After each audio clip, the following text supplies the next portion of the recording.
Hello my loves, welcome back to my channel and welcome to my November 2024 bullet journal setup. I cannot believe we're so close to the end of the year. There's only one more theme after this in this year, which is absolutely insane. But November is my favorite month of the year. Not only is this like the only month out of the year that we actually have good weather in Texas, but it also has Thanksgiving in it here in America. And that's like my favorite, or maybe my second favorite holiday because I get to travel for it. I mean, I love Christmas so much, but Christmas also makes me sad. So like, I don't need to be rambling about this right now. Genuinely, I don't. I talked about this in my last video.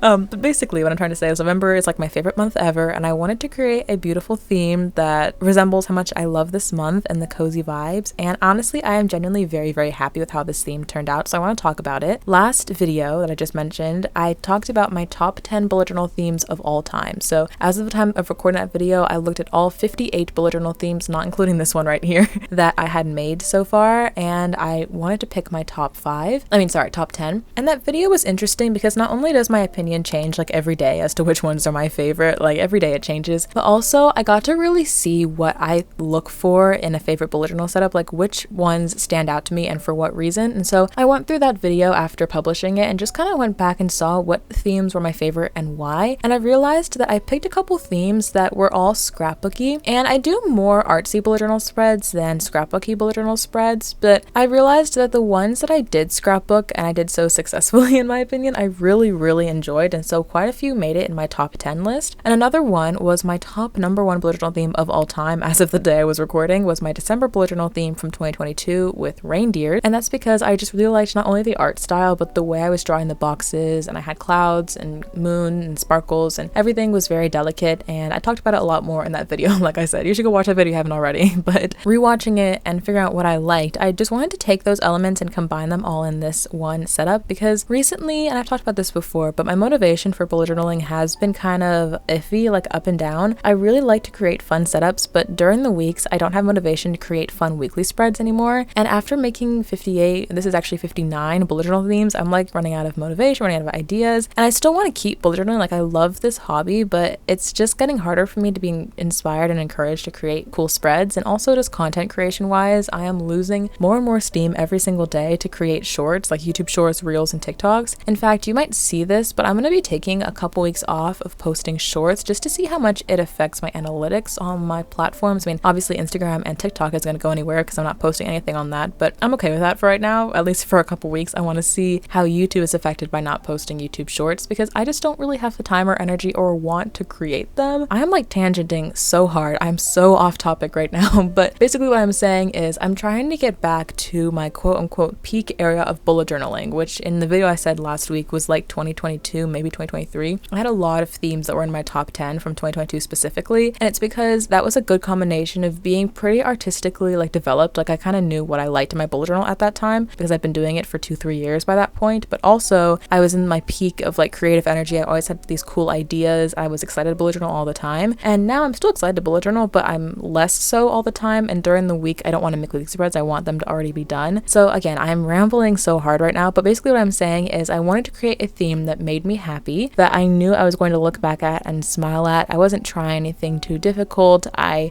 stuck to my favorite color palettes, my favorite types of drawings, my favorite line art styles, my favorite design motifs, something that I know is comfy in my comfort zone, and it's just gonna make me happy to look at, happy to make spreads with. And then another thing is too, I think I'm going to make all of my weekly spreads in advance this month. So sometimes when I do that, I just make a very big Dutch store spread that has 4 weeks in it, so one spread can have all of my weekly spreads for the entire month. I don't think I want to do this for this month. I think I want to create at least 2, potentially 4 different weekly spreads, so 1 for every week of the month, or maybe 5 depending on how I structure things. But I think I just want to do them all ahead of time and have them all prepared, and then I can just simply write in them when the time comes. So I think the next video you're going to see from me is a weekly spread video where I'm making at least a couple weekly spreads for the upcoming weeks, so look out for that. And as always, subscribe to my channel if you aren't already.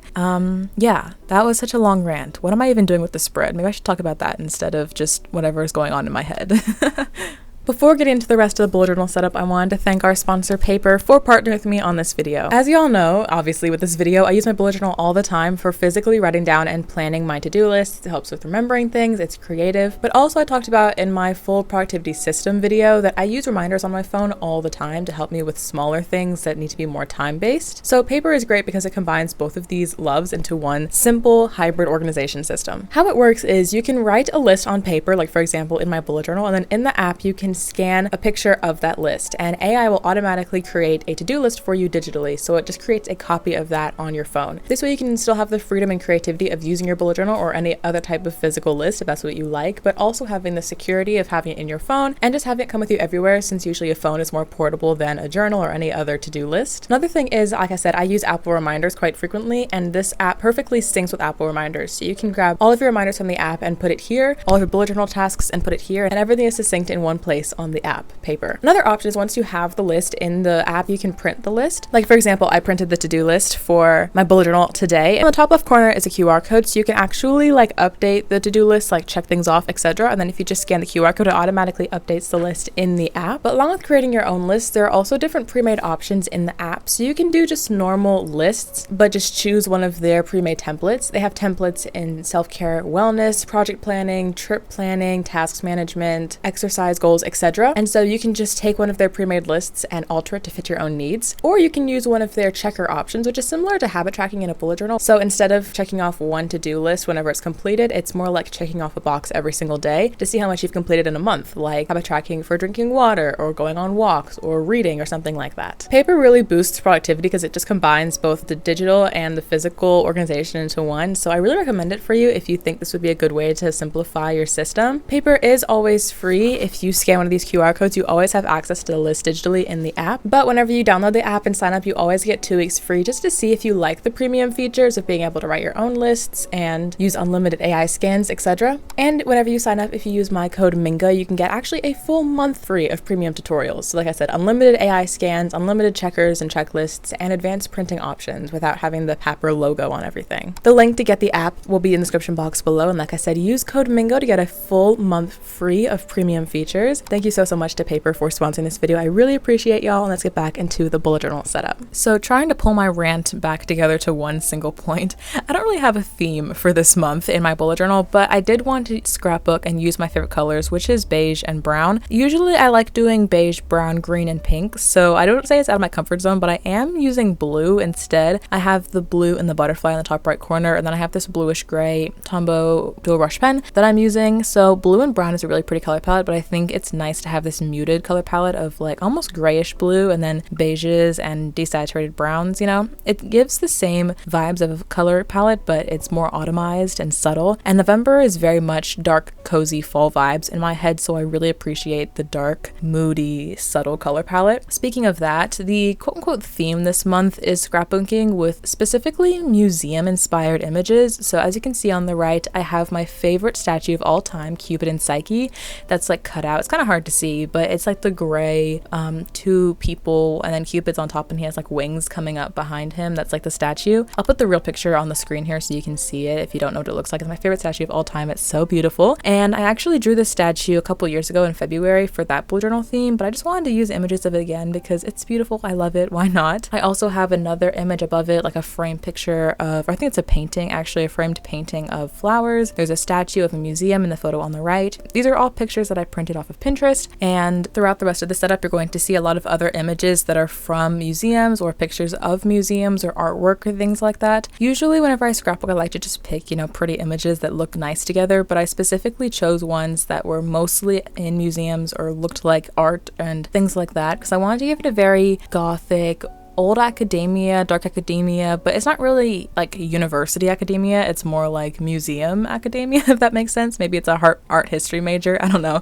And this is her scrapbook, something like that. So not everything in here is art inspired. Like I have a lot of different papers that I'm using, washi tapes that I'm using with like music notes and just random writing, like it's coming from a book or a cookbook or something. I have butterflies, of course, that I'm cutting out. I realized in April of this year, whenever I did my Tinkerbell theme, that I really like using using butterflies as an easy way to add something cool to a spread. So printing out a lot of images of butterflies and just cutting and pasting them is a super, super easy way to create something beautiful on your spread. And this is talking to you guys. If you're beginners to bullet journaling, butterflies, I'm telling you, they're beautiful. They'll make any spread work, okay? I've used them so much this year and it always hits. So more than anything this month, I really was just trying to focus on like vibes, like the color palette, the drawings. Like I'm also drawing like clouds and moon and sparkles on these pages as well. And I'm using a very, very dainty font. I mean, it's just calligraphy and then monoline calligraphy with my pen instead of a calligraphy pen for the subheadings, but everything is very simple. My pen is a Sacropigma Micron in the size 01, so it's very, very thin. I'm adding little details, like each of these boxes on the second page has little teardrop shapes in the corners of it, which I think is a really cool effect. On the first spread, the calendar had a dotted dashed line surrounding the entire box, so just little details that, you know, small, very simple things to add, if not just a little bit time consuming, but I think it just makes the spread look more dainty and beautiful. And these are different things that I took from my December bullet journal theme with the reindeer, and from that theme I actually took it from Leela Journals. So she was also a big inspiration for this setup simply because she inspired my December theme a couple years ago. So yeah, everything is just based on vibes. I'm just kind of placing things where I want them to be placed, and I know that's not helpful at all. Like if someone asked me what's my technique when scrapbooking, it's so hard to say. It's just based on vibes.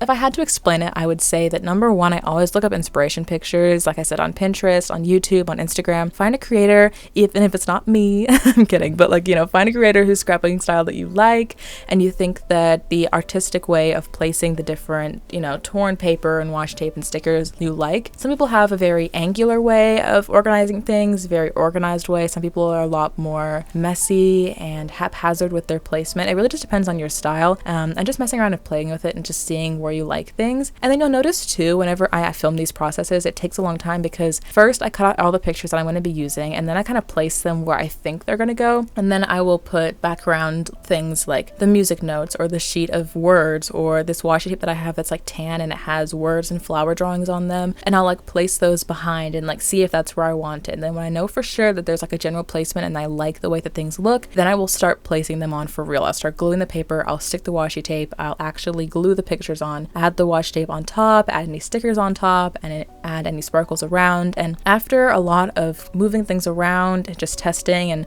replacing things with other things and just trying and, you know, trial and error-ing your way through things, it ends up being pretty okay. And I just think as long as you take a step back after putting everything down, like even when you're not glued yet, like take a step back, look at it, squint your eyes. Does it look balanced to you? If it doesn't look balanced, like is it asymmetrical on purpose kind of thing? And then once you figure out yes or no, maybe if it's not, go rearrange things, go back in, step back. Is it right? Yeah, this looks a little better. Okay, great. Then you start gluing it down, make final decisions. It doesn't have to be perfect. Actually, one great thing about scrapbooking is it's literally not perfect on purpose. Like I'm ripping paper on purpose. Like I'm using little scraps of messy paper. I'm purposefully ripping up stickers in half to only use part of it. I'm purposefully cutting washi tape in half to only use one side of it. I'm purposefully cutting off doilies to only get the corner of the doily on the paper. I'm purposefully ripping sides of, you know, images and stuff to give it that messy and haphazard effect because that's like the style that I'm going for. So if you don't want to have perfectionist tendencies, like try scrapbooking. It will literally take that all away. I mean, not everything because I'm still a perfectionist even whenever I do these kinds of themes, but like it will help because it's okay to be messy. It's okay to be imperfect. It all just blends in and looks good together. So yeah, that's my advice for that. And once again, if you don't have a lot of ephemera or stickers or washi tape, I've grown my collection over the past couple years, and I also love the color brown. So I own more brown stationery than you would believe. Like honestly, I'd say 80% of my ephemera and stationery sets and collection is just shades of beige and brown. So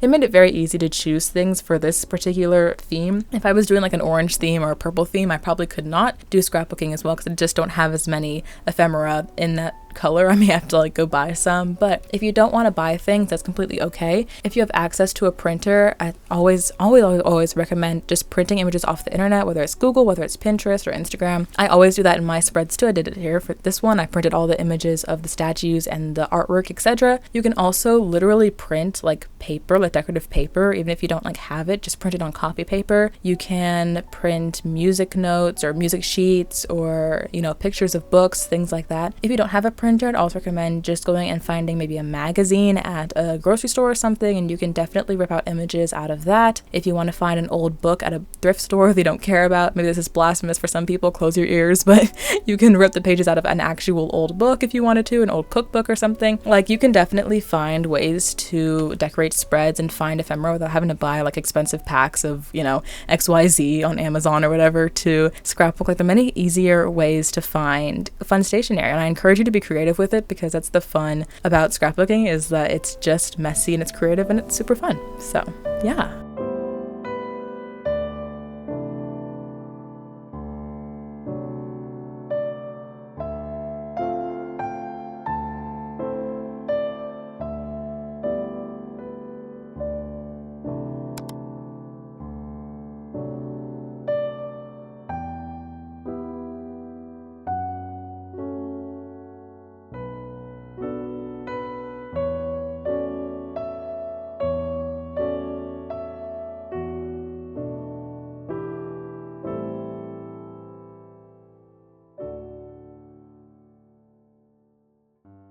Since the setup consists of spreads that I do basically every month, I have my cover page, calendar, academic planner, which is what I use whenever I'm in college to plan all of my assignments and tasks for each class that I have this semester. And then this last spread is my trackers page, so I have some habit trackers on top and an expenses tracker on bottom. It's very much my usual spreads. I don't really have to explain it. I explain it in every single video. So instead, I wanted to do a little bit of a life update here. I don't do this very often on my channel, but you know, in case you guys are wondering what I've been up to recently, as you guys know, I am in college. It's my sophomore year of university, and I have been very, very busy these past couple of weeks. Like, during the beginning of the year, especially around like September, early October, which is not really the beginning of the school year, but anyway, everything was very, very chill. Like, I had a couple things to do every week, but I really had a lot of time to focus on content creation. And now that I have 2 channels as well, because I have a book channel called Sophie Joe, if you didn't know, I post like reading vlogs and stuff over there. Since I have 2 things I'm working on and I'm posting 2 videos a week, not 1, it's very nice to have extra time to work on things, because I definitely have to fit a lot into my schedule recently.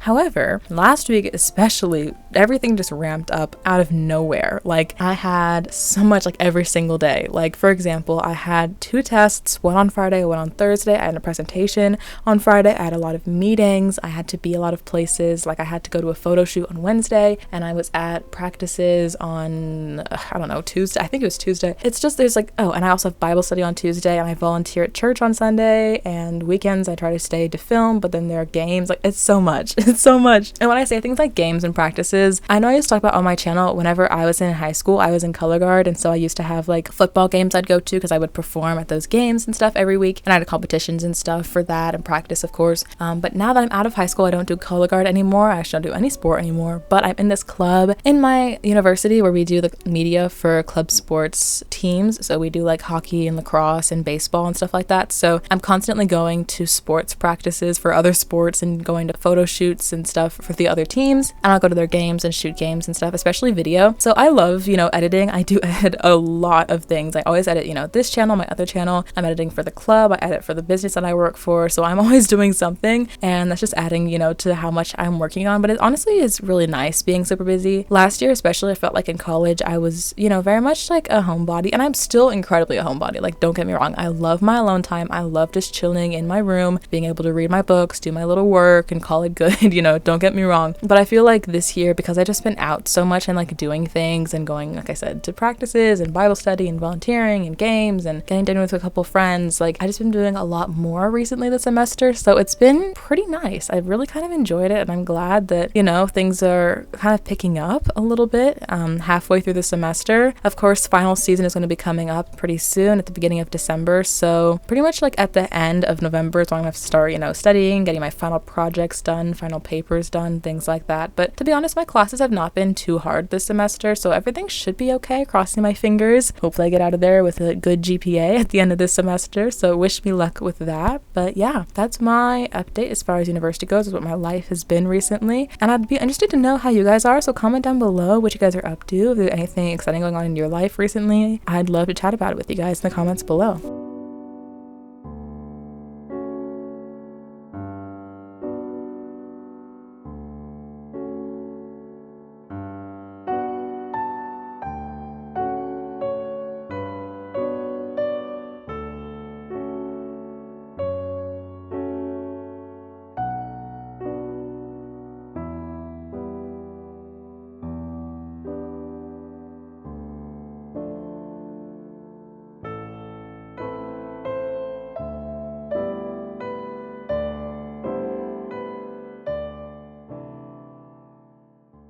Okay, well, we've made it to the end of this video. If you're still here, I love you. Thank you for watching to the end. This is the final flip through. I hope you guys enjoyed the setup. I really, really like it. I think it looks really cool. I like how claustrophobic the pages are. I like how messy they are. I don't know. I really like it. So I hope you guys enjoyed this video. As always, subscribe. I post bullet journaling videos every single week. I also have a second channel in case you guys were looking for book content. That'll also be linked down below as always. And if you want to watch my last bullet journal video, I will put it here on the screen. Send you guys so much love, and I will see you next Saturday.